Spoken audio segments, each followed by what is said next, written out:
എനിക്കിങ്ങനെ കന്യാസ്ത്രീ സിസ്റ്റർ ആകണമെന്നൊന്നും വലിയ താല്പര്യമൊന്നും ഇല്ലായിരുന്നു. കോൺവെൻറ്റ് സ്കൂളിലാണ് പഠിച്ചത്. കോൺവെൻറ്റ് സ്കൂളിൽ പഠിച്ചെങ്കിലും എനിക്ക് സിസ്റ്റർമാരോട് ഒരു അട്രാക്ഷൻ തോന്നിയിട്ടില്ല. അപ്പോൾ ഞങ്ങൾ 4 പെൺപിള്ളേരെ കല്യാണം കഴിച്ചിട്ടുള്ളൂ. ഞാൻ ആദ്യമായിട്ട് മഠത്തിൽ പോകുക എന്നുള്ള തീരുമാനമെടുത്ത് ഞാൻ BEd കഴിഞ്ഞ കോൺവെൻറ്റിൽ ചേർന്നത്. ഒരു തീരുമാനം എടുത്തതല്ലേ, ആ തീരുമാനത്തിൽ തന്നെ ഇനി ഞാൻ മാറത്തില്ല, ഇപ്പം തന്നെ പോകണം. വീട്ടിലോട്ട് പോകാൻ തന്നെ ഇഷ്ടമില്ലായിരുന്നു. ഞാൻ പറഞ്ഞു, എൻ്റെ ഫാദറിനെ വന്നിട്ട് ഫാദർ വന്നപ്പോൾ ഞാൻ പറഞ്ഞു, അച്ഛൻ വന്നിട്ടുണ്ടോന്ന് പറ, ഞാനിങ്ങനെ മഠത്തിലോട്ടാണ് നേരെ പോകുന്നതെന്ന് പറയാൻ പറഞ്ഞു. ഒയ്യോ, പുള്ളി അവിടെ കിടന്ന് ഭയങ്കരമായിട്ട് ചാടി. James Chakkalakkal, father Thomas Kocheri, Mathew Oottukulam, ഇവർ 3 പേരും പൂത്തറ പാരീഷിൻ്റെ ഇൻചാർജായിരുന്നു.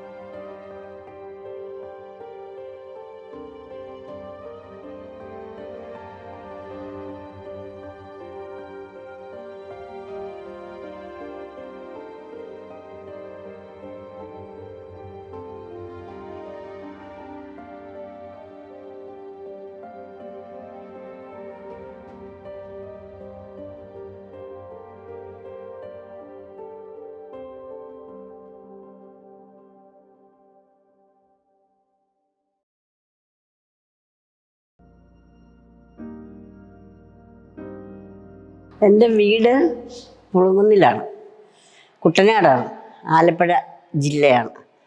അപ്പം അച്ഛനും അമ്മയും എൻ്റെ ഫാദറും മദറും ഒക്കെ ആയിരുന്നു. പിന്നെ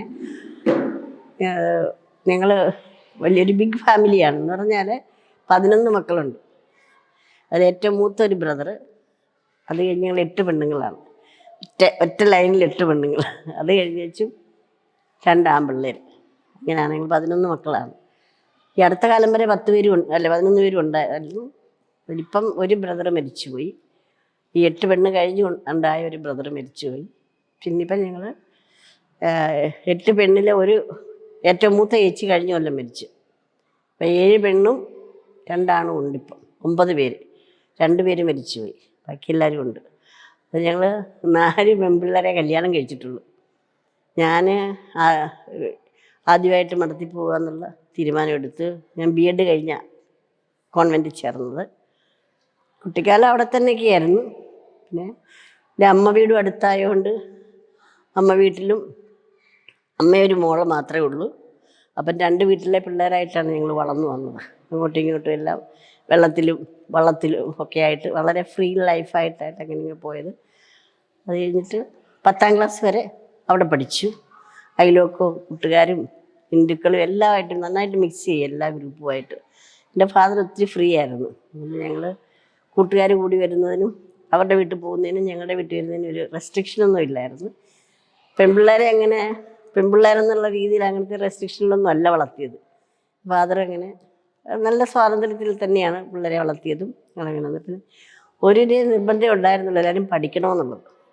പഠിച്ചു കഴിഞ്ഞാൽ പിന്നെ പുള്ളിക്ക് സന്തോഷമാണ്. പിന്നെ ഞങ്ങളതുകൊണ്ട് അപ്പന് സന്തോഷം ഉണ്ടാകാൻ വേണ്ടി പഠിക്കുക എന്നുള്ള രീതിയിലാണ് പിള്ളേരെല്ലാം പഠിച്ചുകൊണ്ടിരുന്നത്. പഠിച്ചു കഴിഞ്ഞാൽ നല്ല മാർക്ക് മേടിച്ചുകൊണ്ടിരുന്നാൽ എന്ത് വേണേലും മേടിച്ചു തരും, ചോദിക്കുന്ന എന്തും തരും. അപ്പം പഠിക്കുക എന്നുള്ളതാണ് പുള്ളിയുടെ ലക്ഷ്യമുള്ളായിരുന്നു. ഞങ്ങൾ എല്ലാവരെയും പഠിപ്പിച്ചു. ഞാൻ BEd കഴിഞ്ഞപ്പം എനിക്കിങ്ങനെ കന്യാസ്ത്രീ സിസ്റ്റർ ആകണമെന്നൊന്നും വലിയ താല്പര്യമൊന്നും ഇല്ലായിരുന്നു. കോൺവെൻറ്റ് സ്കൂളിലാണ് പഠിച്ചത്. കോൺവെൻറ്റ് സ്കൂളിൽ പഠിച്ചെങ്കിലും എനിക്ക് സിസ്റ്റർമാരോട് ഒരു അട്രാക്ഷൻ തോന്നിയിട്ടില്ല. എന്തോ ഞാൻ അധികം അടുക്കത്തില്ല സിസ്റ്റർമാരോട്. പിള്ളേരുമായിട്ട് കളിച്ച് വളരെ ഫ്രീ ആയിട്ട് നടക്കുമെന്നുള്ളതല്ലാതെ കോൺവെൻറ്റ് ലൈഫിനോടൊന്നും വലിയ താല്പര്യം തോന്നിയില്ല. അടിച്ചു പൊളിച്ച് ജീവിക്കുക എന്നുള്ളത് മാത്രമേ ഉള്ളായിരുന്നു. പിന്നെ സാധാരണ പെൺപിള്ളേരുടെ സ്വപ്നങ്ങളൊക്കെ ആയിട്ട് ഇങ്ങനെ അങ്ങ് പോയി. ഡിഗ്രി കഴിഞ്ഞപ്പം എല്ലാവരെയും ഡിഗ്രി കഴിഞ്ഞാണ് കല്യാണം കഴിപ്പിക്കത്തുള്ളതെന്ന് അച്ഛന് ഫാദറിന് നിർബന്ധം ഉണ്ടായിരുന്നു. അപ്പം ഡിഗ്രി കഴിഞ്ഞപ്പോൾ ഞാൻ ഇനിയിപ്പം വീട്ടിൽ നിൽക്കുന്നതാണ്, കല്യാണമൊക്കെ ആലോചിക്കുമെന്നൊക്കെ ഓർത്തിരുന്നതാണ്. അന്നേരത്തേക്ക് എൻ്റെ ചേച്ചി ഉണ്ടായിരുന്നു അവിടെ. ചേച്ചി പുള്ളിയുടെ കല്യാണം പറഞ്ഞുകൊണ്ടിരിക്കുന്നേ ഉള്ളൂ. അപ്പോൾ എന്നോട് പറഞ്ഞു, നീ പോയി ഇനിയും പഠിക്കാൻ പറഞ്ഞു. 2 പേരെയും കൂടെ അവിടെ നിർത്തണം എന്നുള്ള രീതിയിലായിരിക്കും, അറിയാൻ മേല. അങ്ങനെ എല്ലാവർക്കും ഉണ്ടല്ലോ, ചേർത്ത് അനിയത്തിയും കൂടെ ആകുമ്പോഴത്തേക്ക് ഇങ്ങനെ വെച്ചുകൊണ്ട് പറഞ്ഞ് എന്നോട് പറഞ്ഞ് പഠിച്ച് വന്നതല്ലേ ഉള്ളൂ, അതുകൊണ്ട് പോയി പഠിക്കാമെന്ന് പറഞ്ഞു. എന്നാൽ BEd പോകുമെന്ന് പറഞ്ഞാൽ പുള്ളിക്കാരൻ തന്നെ അഡ്മിഷനൊക്കെ എടുത്ത് തന്നു. BEd പോയി. BEd പാലാ സെൻറ്റ് തോമസിലാണ് പഠിച്ചത്. സ്കൂളവിടെ പുളിങ്കുന്ന് സ്കൂളിലാണ് പഠിച്ചത്, ലിറ്റിൽ ഫ്ലവർ സ്കൂളിൽ. കോളേജ് പഠിച്ചത് ആലപ്പുഴ സെൻറ്റ് ജോസഫ് കോളേജിലാണ്. ആലപ്പുഴ സെൻറ്റ് ജോസഫ് കോളേജിൽ പ്രീ ഡിഗ്രിയും BSc പഠിച്ചു. BSc സുവോളജി മെയിനായിരുന്നു എനിക്ക് എടുത്തത്. അപ്പോൾ അച്ഛന് ഭയങ്കര നിർബന്ധമായിരുന്നു സയൻസ് എടുക്കണമെന്നുള്ളത്. കണക്കിനൊക്കെ നല്ല മാർക്കുണ്ടായിരുന്നെങ്കിലും സുവോളജി എടുക്കുന്നപ്പോൾ എന്നെക്കൊണ്ട് സുവോളജി എടുപ്പിച്ചു. അത് കഴിഞ്ഞ് B.Edന് പോകണമെന്നുള്ള രീതിയിൽ അന്ന് അങ്ങനെയൊക്കെ ഉള്ളല്ലോ. ഫാദറൊക്കെ തീരുമാനിക്കും. നമ്മൾ വലിയ തീരുമാനമൊന്നും എടുത്തില്ല, പഠിച്ചേക്കാം എന്നൊക്കെ ഇല്ലാതെ ഭാവിയെപ്പറ്റി അങ്ങനെ വലിയ ഇതൊന്നുമില്ല. അവർ തീരുമാനിച്ചോളൂ എന്നുള്ള ചിന്തയിൽ അങ്ങ് പോയത്. അപ്പം B.Edന് പഠിച്ചുകൊണ്ടിരുന്നപ്പോൾ ഞാൻ മിക്സഡ് കോളേജിലാണ് പഠിച്ചത്.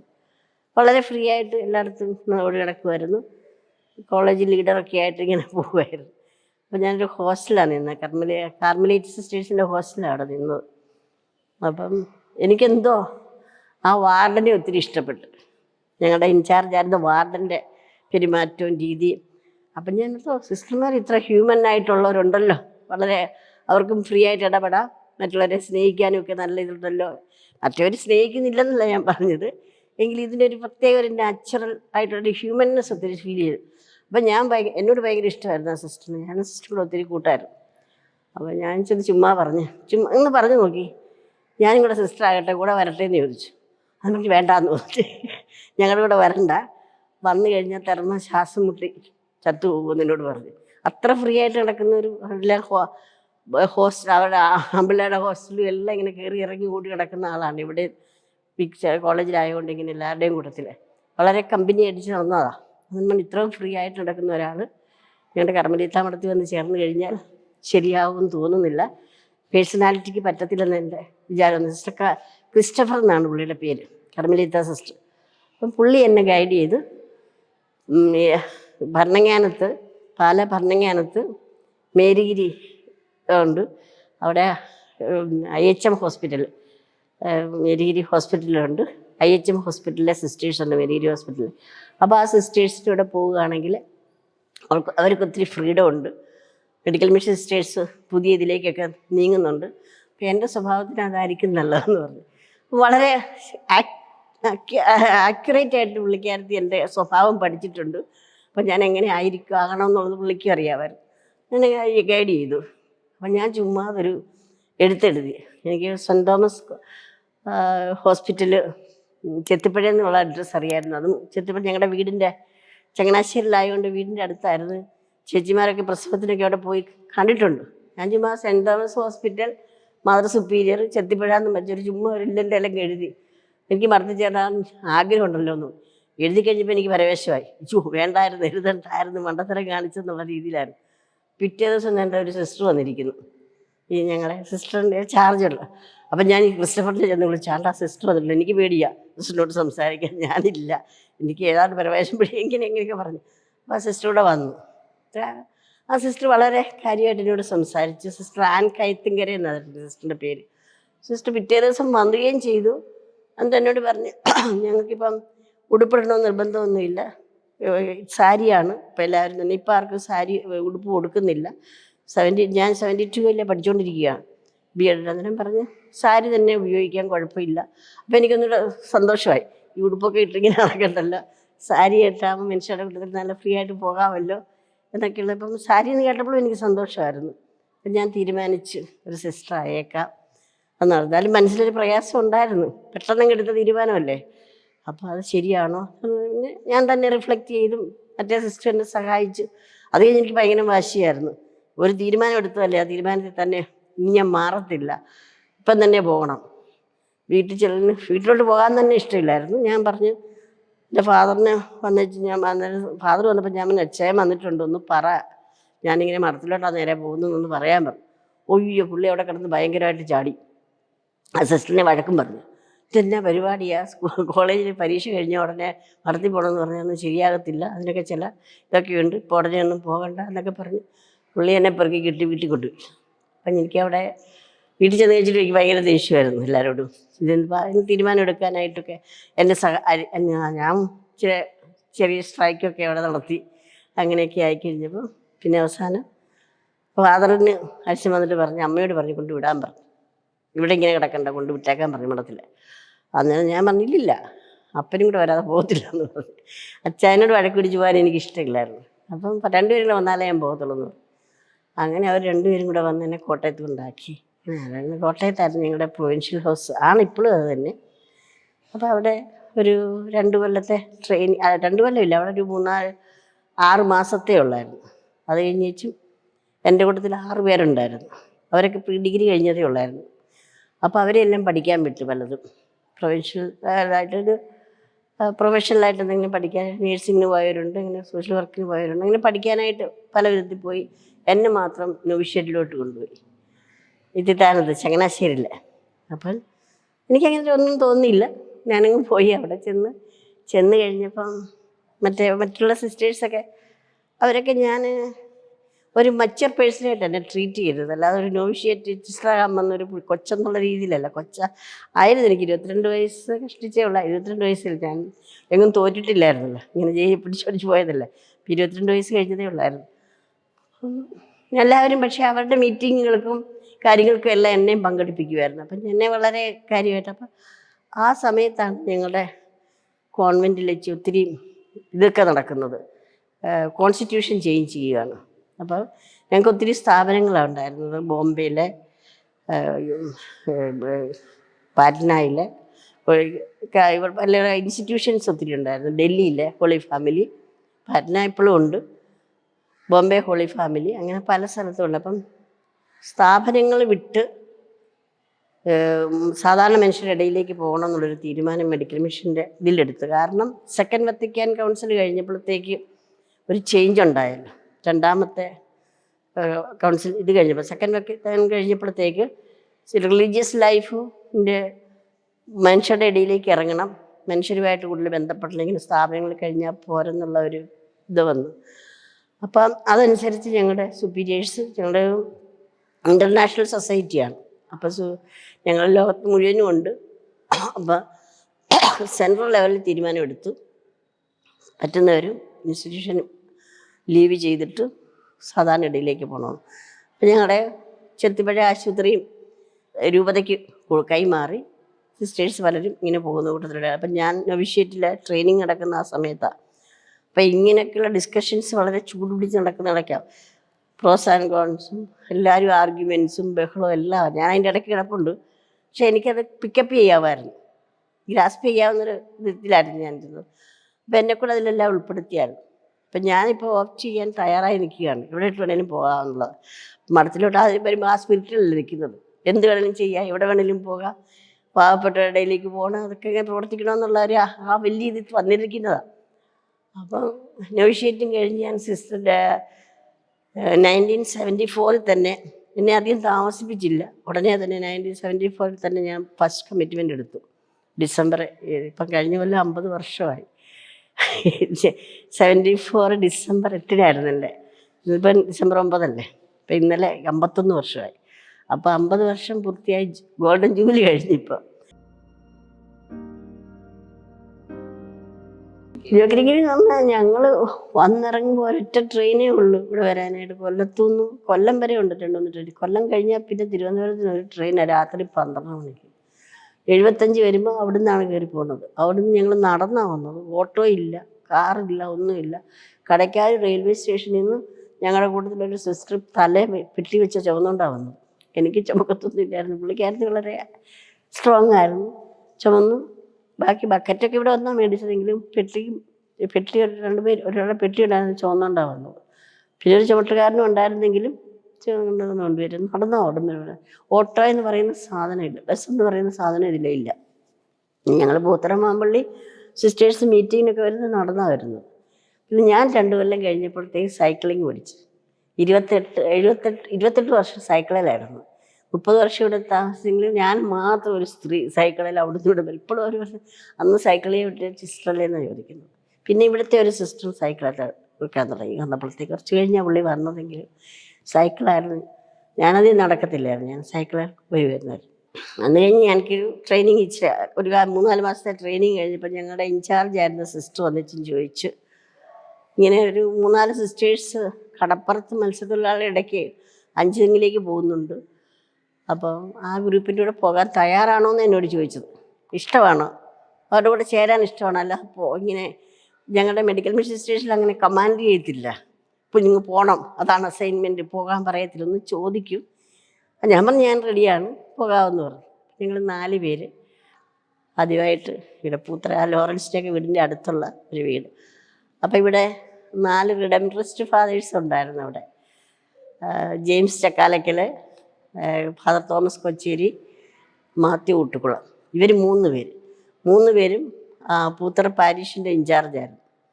അപ്പം ഫാദർ തോമസ് കൊച്ചേരി അവരെ അവിടെ റിട്രീറ്റിന് വന്നിരുന്നു സിസ്റ്റേഴ്സിൻ്റെ. ഞാൻ നോവിഷ്യത്തിലായിരുന്നു. അപ്പം ഞാൻ അവിടുത്തെ കുഞ്ഞു പിള്ളേരെയൊക്കെ ജോലിക്കാരുടെ മക്കളെയൊക്കെ വിളിച്ച് മുറ്റത്തൊക്കെ ഇരുത്തി മണലിലൊക്കെ അക്ഷരങ്ങൾ എഴുതിപ്പിക്കായിരുന്നു. B.Ed കഴിഞ്ഞതല്ലേ, പിള്ളേരെ എല്ലാം പഠിപ്പിക്കാൻ ചുമ്മാ കൊച്ചു പിള്ളേരെ. അപ്പോൾ പുള്ളിക്കാരന് ഭയങ്കര ഇൻട്രസ്റ്റ് ആയിരുന്നു. അതിനെ വന്നപ്പോൾ പറഞ്ഞു, ഞാനിങ്ങനെ എഴുതിച്ചുകൊണ്ടിരിക്കുക, ഇത് കൊള്ളാമല്ലോ, കടപ്പുറത്ത് വാ, അവിടെ ഇഷ്ടംപോലെ പിള്ളേരുണ്ട് ഒന്നും അക്ഷരങ്ങളൊന്നും അറിയാത്തത്, അപ്പോൾ അവരെ നമുക്ക് കടപ്പുറത്തിരുത്തി പഠിപ്പിക്കാമെന്ന് പറഞ്ഞു. എനിക്ക് ചിരി വന്നു. ഞാൻ അങ്ങനെ തീരുമാനം എടുക്കാൻ എനിക്ക് പറ്റത്തില്ലല്ലോ. അപ്പോൾ ഇത് ചോദിക്കുകയും കൊണ്ട് ചെയ്തില്ല. സിസ്റ്റർ വന്നിട്ടും കടപ്പുറത്ത് പോകുക. അപ്പോൾ ഈ അച്ഛനിങ്ങനെ വിളിച്ചത് എൻ്റെ മനസ്സിൽ കിടപ്പുണ്ട്. ഞാൻ നല്ല കാര്യം, അവിടെ ഒത്തിരി പിള്ളേരുണ്ടെന്നല്ലേ പറഞ്ഞു, നമുക്ക് പഠിപ്പിക്കാമല്ലോ ഒക്കെ ഓർത്തു. ഞങ്ങൾ 3-4 പേരും കൂടെ വന്നപ്പോൾ ഈ റിഡംട്രിസ്റ്റ് ഫാദേഴ്സ് ഞങ്ങൾക്ക് വേണ്ടി ഒരുക്കി വെച്ചിരുന്നത് ഒരു ചെറിയ ഓല മേഞ്ഞ ഒരു ചെറിയ വീട്, ചാണകം മെഴുകിയ വീടാണ്. 2 മുറി, ഒരു അടുക്കള. പക്ഷേ അതിൻ്റെ അകത്ത് ഒരു വസ്തുവില്ല, അതിൻ്റെ അകത്ത് ഒന്നുമില്ല.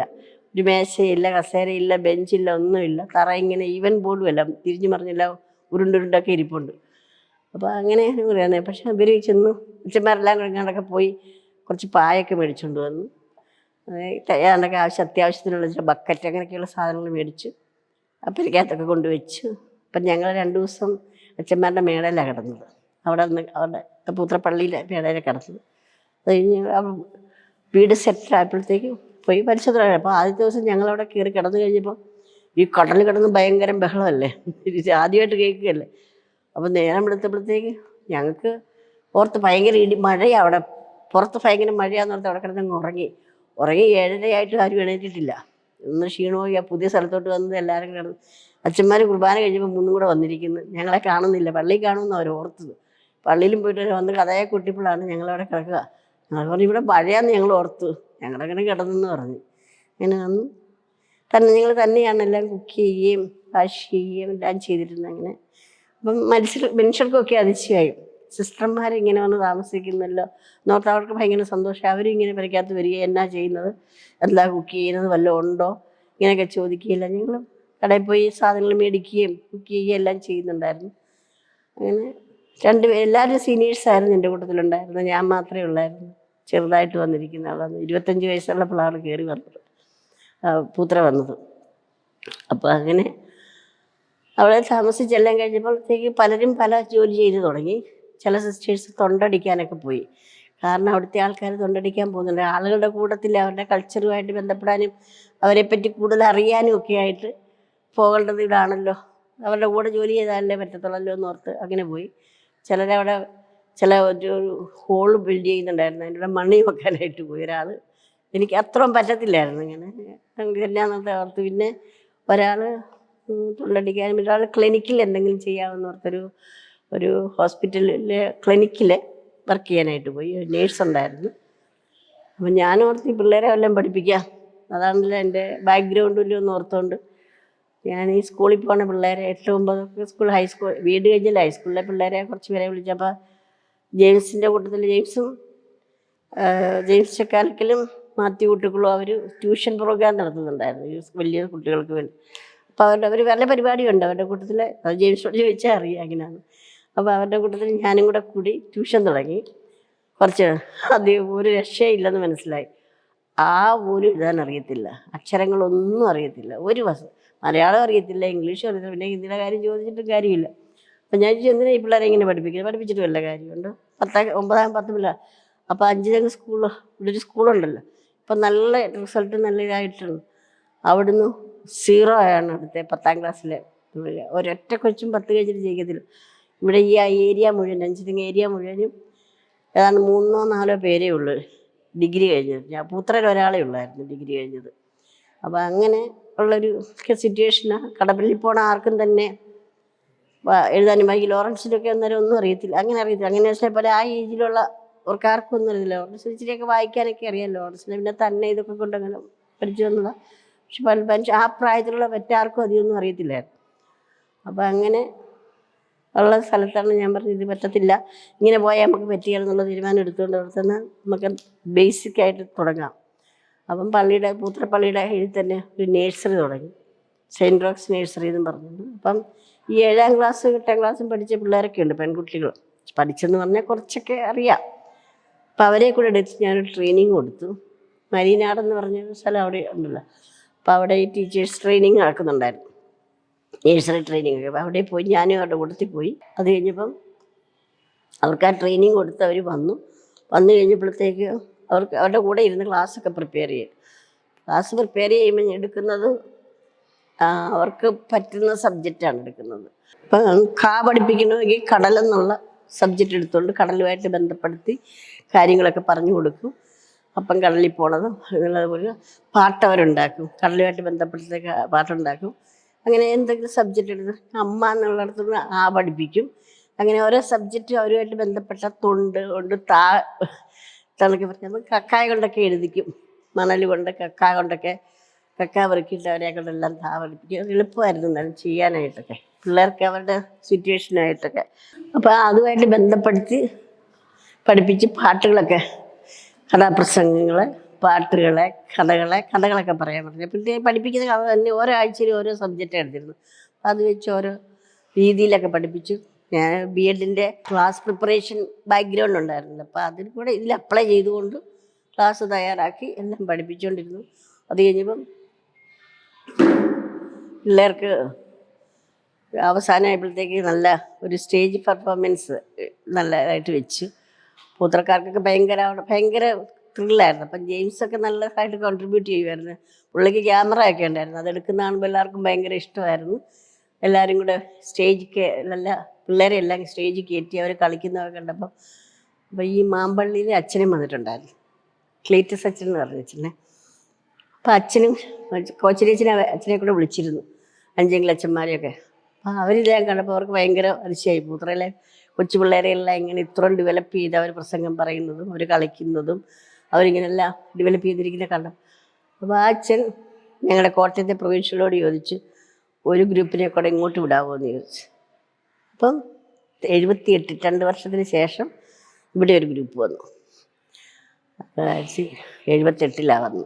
അപ്പം മാമ്പള്ളിയിൽ ഇവിടെ തുടങ്ങി. ഇതല്ലായിരുന്നു കെട്ടിടം കേട്ടോ, ഇതിപ്പോൾ കഴിഞ്ഞ കൊല്ലം ഉണ്ടാക്കിയതാണ് ഞങ്ങൾ തന്നെ.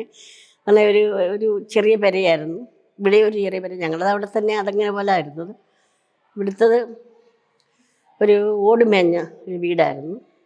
പിന്നെ അത് അപ്പടി ഡെവലപ്ഡായി കഴിഞ്ഞ 2 കൊല്ലം മുമ്പ് വരെ അത് ടാർപ്പോയൊക്കെ ഇട്ട് മൂടിയാണ് ചെയ്തില്ല. മനുഷ്യരെല്ലാം കളിയാക്കാനും എല്ലാവരും തുടങ്ങി. ചുറ്റുപാട് ചെറിയ ചെറിയ വീടുകളായിരുന്നു. ഇപ്പം എല്ലായിടത്തും വലുതായി. ഇപ്പോൾ സിസ്റ്റർമാരിങ്ങനെ താമസിക്കുന്നതിനാണെന്ന് വെച്ച് പിന്നെ ഞങ്ങളുടെ സിസ്റ്റേഴ്സിൻ്റെ തന്നെ കോട്ടയത്തു നിന്നൊക്കെ ആയിരുന്നു. എല്ലാവരും കൂടെ പെരപെടും 4 മുറിയേ ഉള്ളു താഴെ. കെട്ടിടം ഇങ്ങനെ ആക്കിയതാണ്. ഇപ്പോൾ ഇത് പിള്ളേർക്ക് വല്ലത്തിനൊക്കെ കോമൺ ആയിട്ട് ഉപയോഗിക്കാൻ വേണ്ടിയാണ് ഈ ഹോൾ ഉണ്ടാക്കിയത്. അപ്പോൾ ഈ കെട്ടിടം ഉദ്ഘാടനം ചെയ്തതേ ഉള്ളൂ. ഞങ്ങൾ തന്നെ മെഡിക്കൽ മിഷൻ സിസ്റ്റേഴ്സിൻ്റെ ബിൽഡിങ്ങാണിത്, സ്ഥലവും അത് തന്നെ. അപ്പം ഞങ്ങളുടെ വീട് കുറച്ച് നാൾ കഴിഞ്ഞപ്പോഴത്തേക്ക് ഞങ്ങൾ ആദ്യം വന്നപ്പോൾ കാപ്പിയൊക്കെ കൊണ്ടുവച്ചാൽ ഗ്ലാസ്സോ കലമൊക്കെ കൊണ്ട് മറിഞ്ഞു പോകുമായിരുന്നു, ചാണകം മെഴിയിൽ. ജെയിംസും കുട്ടികളും അച്ഛനും കൂടെ ഒക്കെ വന്നാണ് അതെല്ലാം അടിച്ച് നിരത്തി ഇവനാക്കി തന്നത്. അത് കഴിഞ്ഞ് പിന്നെ അത് സിമെൻ്റ് ഇട്ട്, പിന്നെ ഞങ്ങൾ ഓല കിട്ടാൻ പാടായിരുന്നു അവിടെ, അതുകൊണ്ട് പിന്നെ അത് ഓടാക്കി. ഓട് വരെയായിരുന്നു അവസാനം വരെ. പെരയുടെ ഫൗണ്ടേഷനൊക്കെ അത് തന്നെ. ഇപ്പം എന്നാലും ഞങ്ങൾക്ക് ഇതൊന്നുമില്ലായിരുന്നു, നിലത്തായിരുന്നു എല്ലാവരും കിടന്നിരുന്നത്. അങ്ങനെയൊക്കെ തന്നെ അവസാനം വരെ അതാണ് ചെയ്തിരുന്നത്. അങ്ങനെ ഇവിടെ ഒരു ബാച്ച് കൂടെ വന്നല്ലോ, അപ്പം ഞങ്ങൾക്ക് 8 പേരായി. അപ്പോൾ ഒരു ഗ്രൂപ്പ് ഒത്തിരി ഇതായി. 5 ഏരിയ മുഴുവൻ ഞങ്ങൾക്ക് കവർ ചെയ്യാൻ പറ്റി. ഞങ്ങൾ താഴമ്പള്ളിയിൽ നിന്ന് പൊഴിയുടെ അപ്പുറം പെരുമാതറ മുസ്ലിം ഏരിയ ആയിട്ട് എടുത്തിട്ടുണ്ടായിരുന്നു അവിടെ. അപ്പോൾ അച്ഛൻ പറഞ്ഞു അവിടെ ഒരു നേഴ്സറി തുടങ്ങണമെന്നൊക്കെ പറഞ്ഞ് പിള്ളേരെ ഞങ്ങൾ മാമ്പള്ളി ഇവിടെ 5 കുറച്ചെണ്ണം, പിന്നെ മൊത്തം 8 നേഴ്സറി കടപ്പുറത്ത് പിള്ളേരെ തന്നെ പഠിപ്പിക്കാൻ വേണ്ടി പല നേഴ്സറികളായിട്ട് തുടങ്ങി. അപ്പോൾ ആ നേഴ്സറി കൂടെ കുട്ടികളെ ഇങ്ങനെ എല്ലാവരെയും പഠിപ്പിച്ചുകൊണ്ട് ഒരു ടീച്ചേഴ്സിൻ്റെ ഒരു നല്ല ഗ്രൂപ്പും ഉണ്ടായിരുന്നു. എല്ലാ നേഴ്സറിയിലും 3 പെൺകുട്ടികൾ വീതം, 2 3 പെൺകുട്ടികൾ വീതമുണ്ട്. ഒരു ആയയുണ്ട്. അങ്ങനെ അല്ലെ അവർക്ക് കുക്ക് ചെയ്ത് കൊടുക്കുന്നുണ്ടായിരുന്നു. ബിഷപ്പ് സോസിയിൽ നിന്ന് ചില ഫുഡ് കിട്ടുമായിരുന്നു, അപ്പോൾ അത് കൊടുക്കുമായിരുന്നു. അപ്പോൾ അങ്ങനെ ഒരു ഗ്രൂപ്പ് ഞങ്ങൾക്കുണ്ടായിരുന്നു. വളരെ സ്ട്രോങ് ആയിരുന്നു പിള്ളേരൊക്കെ, വളരെ ടീച്ചേഴ്സിന് അവർക്ക് തന്നെ ക്ലാസ്സൊക്കെ കൊടുക്കുമായിരുന്നു, ലീഡർഷിപ്പ് ക്ലാസ്സൊക്കെ. അപ്പോൾ 8 3 24 പേരോളം കൂടെ ഉണ്ടായിരുന്നു പെൺകുട്ടികളെല്ലാം. പെൺകുട്ടികളായിരുന്നു എല്ലാവരും തന്നെ.